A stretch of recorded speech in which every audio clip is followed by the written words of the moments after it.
En l'an 9 après JJC, Rome fut humiliée, son armée entière détruite dans les forêts denses de Germanie. 20 000 hommes, 3 légions complètes, effacées de la carte dans l'une des défaites les plus dévastatrices de toute l'histoire militaire. Mais Rome n'oublie pas. Et lorsqu'une puissance comme Rome est poussée à son point le plus bas, la vengeance sera plus féroce que n'importe quelle défaite. Aujourd'hui, nous découvrons l'incroyable histoire de la vengeance romaine, où un commandant jeune et audacieux défiera la mort elle-même pour réclamer l'honneur perdu, traversant des rivières, brûlant des villages et faisant face à l'homme qui a déclenché la catastrophe. Arminius. Comment un homme avec si peu a-t-il pu ébranler l'empire le plus grand du monde? Et plus important encore, comment Rome a-t-elle réussi à se venger avec une férocité qui a secoué les fondations même de la Germanie? L'histoire de la vengeance de Rome vous laissera sans souffle. Mais avant de plonger dans cette incroyable saga de guerre et d'honneur, n'oubliez pas de liker et partager cette vidéo avec un ami passionné d'histoire et de vous abonner pour plus de récits épiques qui changeront votre façon de voir le passé. La nouvelle arriva à Rome comme un éclair déchirant le ciel par une nuit tranquille, un message tellement dévastateur que le cœur même de l'Empire commença à battre de rage. 20 000 hommes, 3 légions complètes anéanties dans les forêts denses et sombres de Germanie.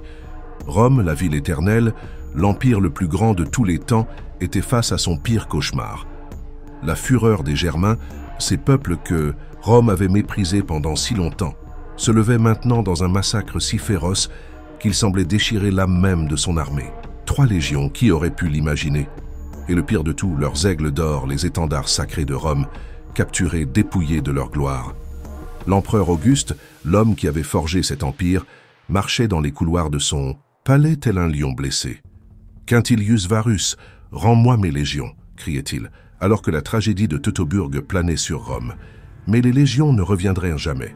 Leurs os, transformés en poussière sous la pluie de Germanie, se dissoudraient parmi les arbres, et les aigles, ces symboles sacrés, demeuraient captifs dans les sanctuaires barbares.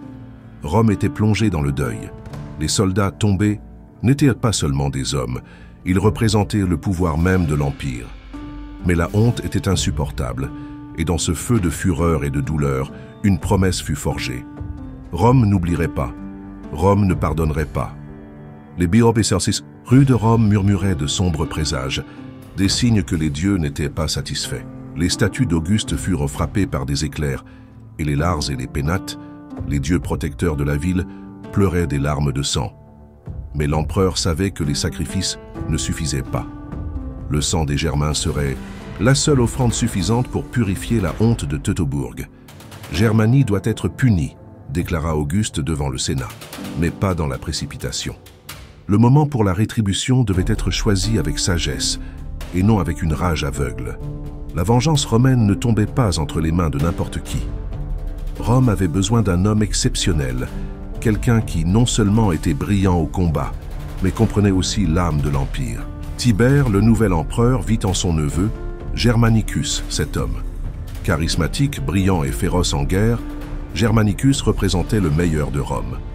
Germanicus était un homme de Rome, éduqué dans les arts et les lettres, mais lorsque la guerre l'appela, son âme fut forgée dans le fer de la bataille.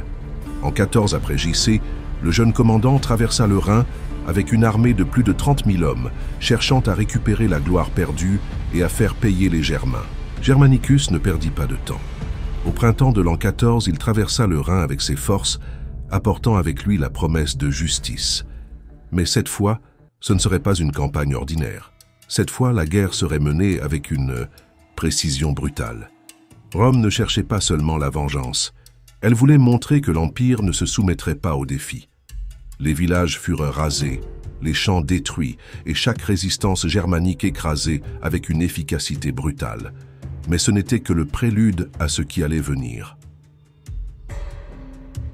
Après des mois de guerre, Germanicus et ses troupes arrivèrent enfin au reste de Teutoburg, où le massacre de 20 000 hommes flottait encore dans l'air comme une ombre. Le champ, désormais vide, était marqué par les os des morts, les fragments de leurs armes rouillées et les crânes cloués aux arbres. L'horreur de Teutoburg était palpable. Les soldats romains, dont beaucoup avaient perdu leurs propres frères dans la bataille, ramassaient les restes de leurs camarades tombés, cherchant la vengeance, cherchant la justice. Germanicus, le cœur rempli de rage, dirigea la cérémonie funéraire, enterrant les morts sous un tumulus communal. Et à chaque couche de terre, il promit que Rome ne oublierait pas. L'âme de Rome restaurée, Germanicus regarda l'horizon, sachant qu'une tâche cruciale restait à accomplir. Récupérer les aigles perdus, les trophées de guerre représentant l'honneur de l'Empire. La forteresse des Angrivari était le dernier bastion de l'humiliation de Rome. Là, sur la colline, reposait le dernier des trophées perdus. Et Rome ne reposerait pas tant qu'elle ne l'aurait pas récupéré. La bataille fut féroce, brutale, avec des pertes des deux côtés, mais l'aigle fut récupéré. Une fois de plus, les aigles de Rome brillèrent sur le champ de bataille. La bataille, tant attendue, arriva enfin, Idi Staviso. Le terrain était préparé. Les légions romaines se mirent en ligne dans une formation parfaite, comme une machine bien huilée, prêtes à montrer pourquoi Rome était la maîtresse du monde connu. Mais en face d'elle, les Germains, bien que plus désorganisés, n'étaient pas prêts à se rendre. Arminius, le grand chef germanique, avait déjà prouvé sa ruse. Il avait affronté Rome et gagné, mais il savait que cette bataille serait différente. Le terrain, bien qu'il soit son allié, ne garantissait pas la victoire. Devant lui, Germanicus et ses légions, qui se battaient non seulement pour la vengeance, mais pour la récupération de leur honneur perdu. Le soleil levant illuminait le champ, et la collision était inévitable. Les légions romaines, parfaitement alignées, avancèrent en formation serrée, bouclier contre bouclier, un mur impénétrable d'acier avançant avec la force d'un fleuve en crue. En face d'elle, les Germains chargèrent, leur férocité débordant sur le terrain, mais sans la discipline de Rome. Les Germains attaquèrent avec la rage de ceux qui savent que cette bataille est leur dernière chance de maintenir leur liberté. Mais la discipline romaine, forgée au cours de siècles de guerre, prévalut. La formation des Romains ne vacilla pas. La machine de guerre imparable de Rome avançait pas à pas, comme un train de fer. Les tactiques germaniques étaient féroces, mais désordonnées. Des attaques éclairs sur les flancs, des guerriers courant entre les arbres, comme des ombres, attaquant et se repliant. Mais Rome avait appris ses leçons. La cavalerie auxiliaire de Germanicus avait encerclé les flancs, attaquant les forces germaniques en retraite, s'assurant qu'elles ne pouvaient pas s'échapper. Germanicus, toujours à l'avant-garde, ne restait pas en arrière. Avec son épée à la main, il se battait aux côtés de ses hommes, s'exposant comme tout soldat ordinaire. Son courage inspirait ses troupes et sa présence inspirait la peur chez les Germains. Arminius, voyant que la bataille ne se déroulait pas comme il l'avait espéré, décida de se confronter personnellement à Germanicus. Avec sa silhouette imposante, brandissant sa lance décorée de plumes d'aigle, il se lança au cœur des forces romaines. Arminius n'était pas seulement un leader, c'était un guerrier.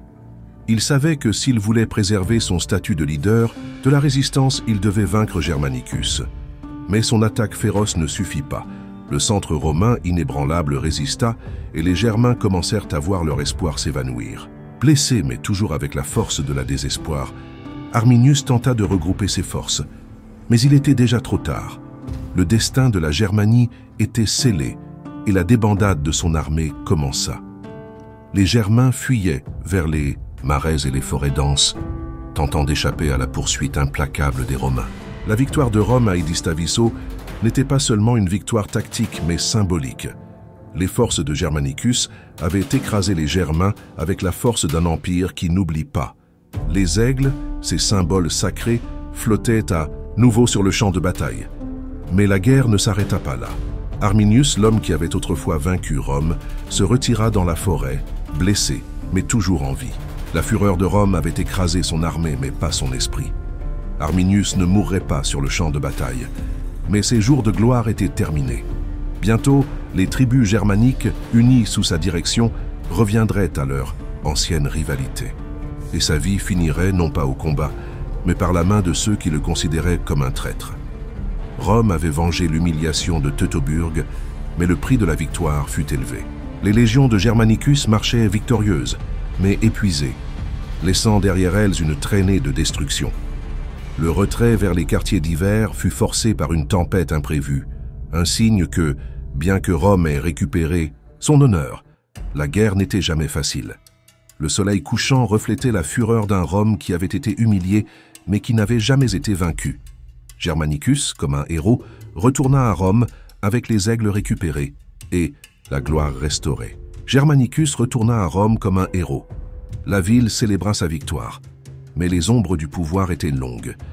Tibère, l'empereur, commença à se sentir mal à l'aise avec la popularité croissante de son neveu. Quelques mois après son retour, Germanicus mourut dans des circonstances mystérieuses. Certains disent qu'il a été empoisonné, victime d'une intrigue de cour, tandis que Rome célébrait la vengeance de Teutoburge. La leçon de Teutoburge ne fut jamais oubliée à Rome. Les aigles récupérés furent placés dans leur temple, mais le prix de la vengeance fut plus que du sang. La mémoire de Teutoburge perdura, et avec elle, la réflexion sur le véritable coût de l'expansion impériale. Rome avait vengé l'humiliation de Teutoburge, mais la véritable leçon est bien plus profonde. La vengeance, le sacrifice et le prix de la gloire. Tout ce qui a été perdu sur le chemin de la victoire.